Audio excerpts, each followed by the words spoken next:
Assalamualaikum warahmatullahi wabarakatuh. Alhamdulillahirabbil alamin. Wassalatu wassalamu ala asrafil anbiya'i wal mursalin wa ala alihi wa ashabihi ajma'in. Amma ba'du. Hamdan syukran lillah. Perkenalkan, nama saya Salman Al-Farisi. Pada kesempatan kali ini saya bertugas sebagai moderator dalam diskusi peradaban Islam di Indonesia sebelum merdeka. Adapun anggota kelompok saya terdiri dari Suafif Ramadan, Widya, Sumiati, Mira Agustina, Maria Nova, dan Tiara Sari. Baik teman-teman, langsung saja materi pertama akan disampaikan oleh rekan saya, Widya.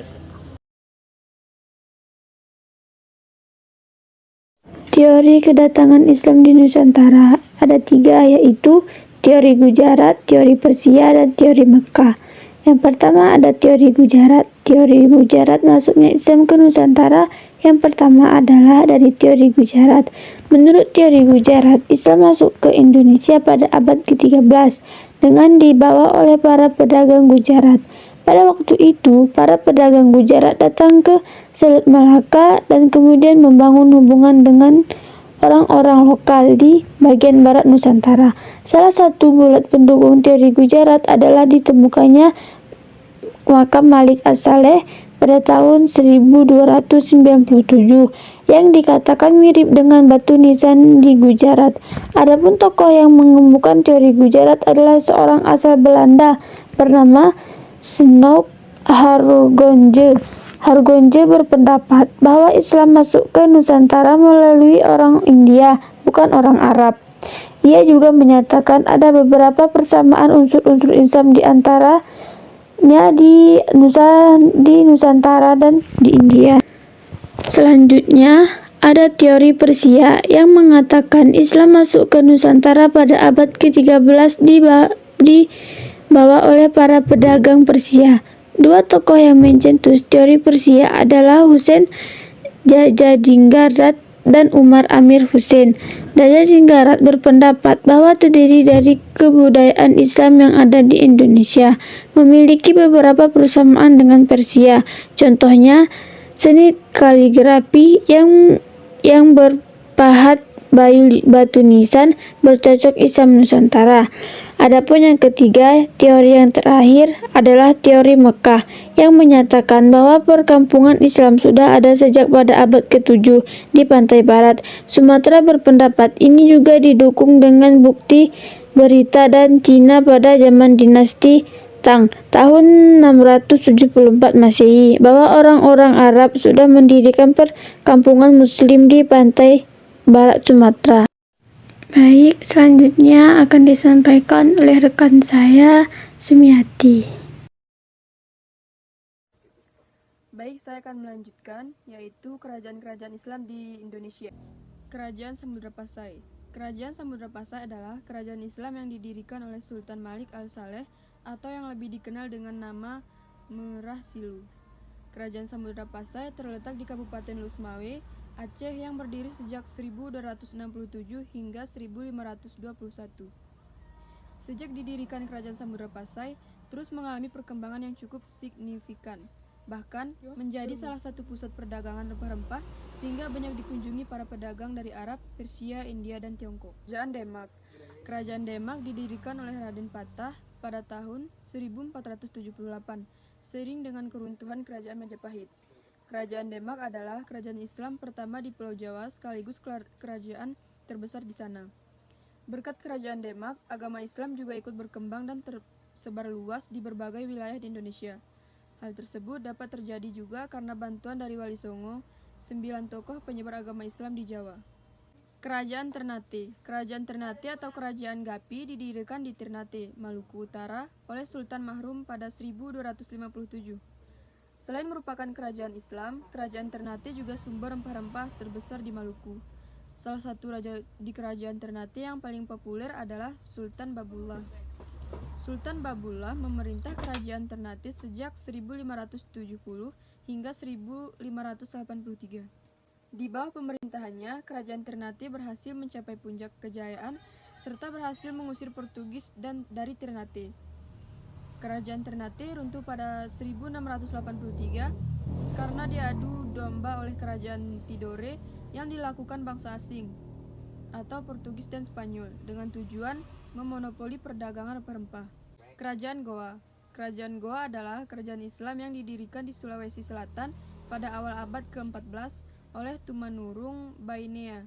Pada abad ke-15, kerajaan ini terbagi menjadi dua, yaitu Kerajaan Goa dan Kerajaan Talo. Kemudian, akhir abad ke-16, Kerajaan Goa memasuki masa Islam dan berubah menjadi kesultanan. Sultan Alauddin memerintah Kerajaan Goa sejak 1593 hingga 1639.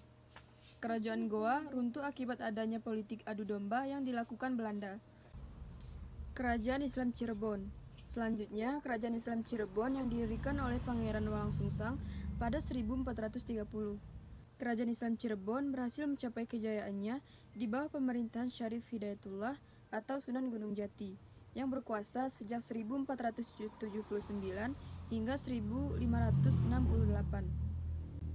Disebutkan bahwa Sunan Gunung Jati berhasil memajukan kerajaan dan berperan besar dalam penyebaran agama Islam di Cirebon.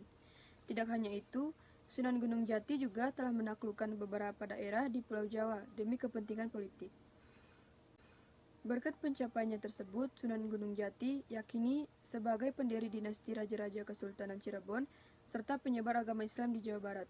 Mungkin hanya ini yang dapat saya sampaikan dan akan dilanjutkan dengan rekan saya yang bernama Mira Gustina. Baik, saya akan melanjutkan. Selanjutnya, Kerajaan Islam Banten.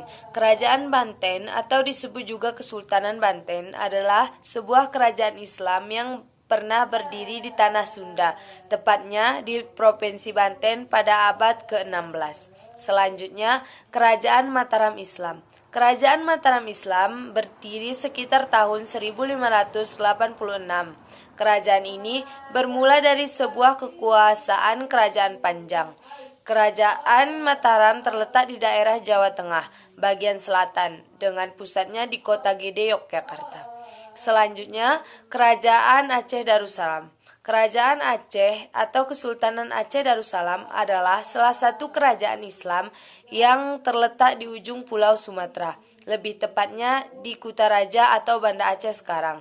Pendiri Kerajaan Aceh adalah Sultan Ali Muhayyad Shah yang berkuasa antara 1496 sampai 1528 Masehi.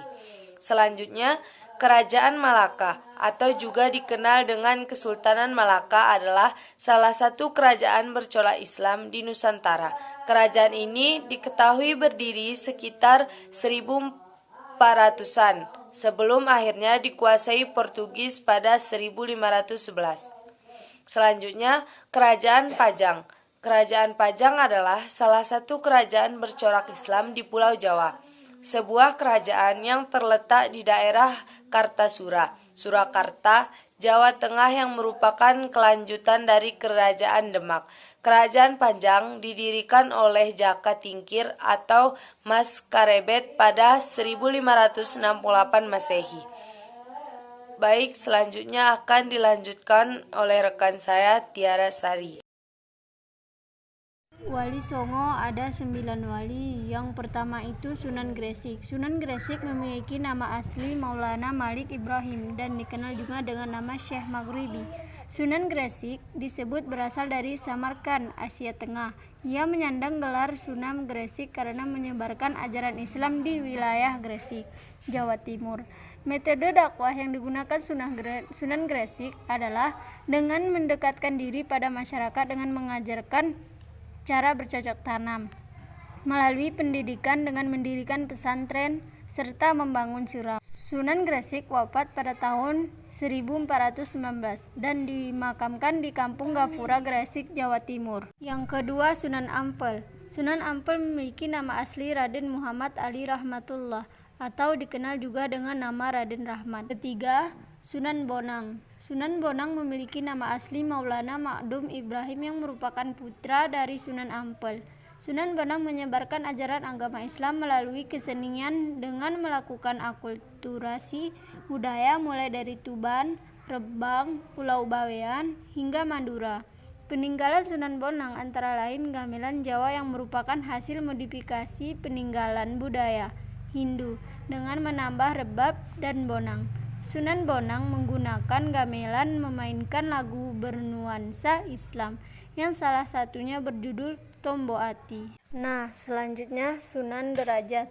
Sunan Derajat merupakan anak dari Sunan Ampel sekaligus adik dari Sunan Bonang yang memiliki nama Raden Syarifuddin atau Raden Kasim.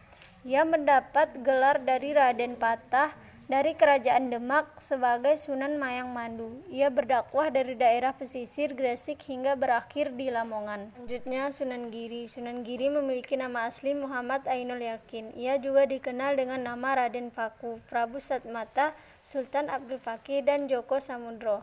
Ia merupakan putra mubalik asal Asia Tengah Maulana Ishak yang menikah dengan Dewi Sekardadu, anak dari Menak Sembuyu.